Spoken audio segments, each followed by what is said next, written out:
61 ദിവസമായിട്ട് നമ്മളിവിടെ ഈ പൊരി വേല തീർന്ന് സമരം ചെയ്യുവാണ്. സർക്കാരിന്റെ ഭാഗത്ത് നിന്ന് ആരും നമ്മളെ തിരിഞ്ഞു നോക്കിയിട്ടില്ല. എന്തിനാണ് ഈ യുവാക്കളോട് ഈ ഒരു ചതി ചെയ്യുന്നത് നമുക്ക് ഇപ്പോഴും മനസ്സിലാവുന്നില്ല.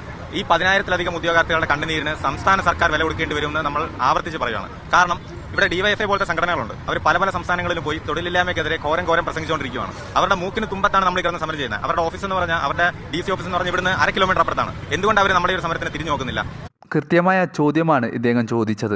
തൊഴിലില്ലായ്മക്കെതിരെ കേന്ദ്ര സർക്കാരിനെതിരെ ഡൽഹിയിൽ പോയി സമരം ചെയ്യുന്ന ഡിവൈഎഫ്ഐ നേതാക്കന്മാരെ എന്തുകൊണ്ട് തിരുവനന്തപുരത്ത് നടക്കുന്ന സമരം കണ്ടില്ലെന്ന് നടിക്കുന്നു? മറ്റു സംസ്ഥാനങ്ങളിൽ പോയി തൊഴിലില്ലായ്മക്കെതിരെ സംസാരിക്കുമ്പോൾ ഇങ്ങ് സ്വന്തം പാർട്ടി ഭരിക്കുന്ന കേരളത്തിൽ തൊഴിലിനു വേണ്ടി സമരം ചെയ്യുന്നവരെ പോയി കണ്ട് സപ്പോർട്ട് ചെയ്യാത്തത്? തൊഴിലിനു വേണ്ടി സമരം ചെയ്യുന്നവരെ ഒരേപോലെ കാണണം. അതല്ലാതെ വോട്ടിനു വേണ്ടി മറ്റു പാർട്ടിക്കാർ ഭരിക്കുന്ന സ്ഥലങ്ങളിൽ പോയി സമരം ചെയ്ത് സ്വന്തം പാർട്ടി ഭരിക്കുന്ന സ്ഥലങ്ങളിലെ സമരങ്ങളെ അടിച്ചമർത്തുകയല്ല ചെയ്യേണ്ടത്. തൊഴിലില്ലായ്മക്കെതിരെ ശബ്ദമുയർത്തുന്ന പാർട്ടി എല്ലാ സ്ഥലങ്ങളിലും ഒരേപോലെ ശബ്ദമുയർത്തണം.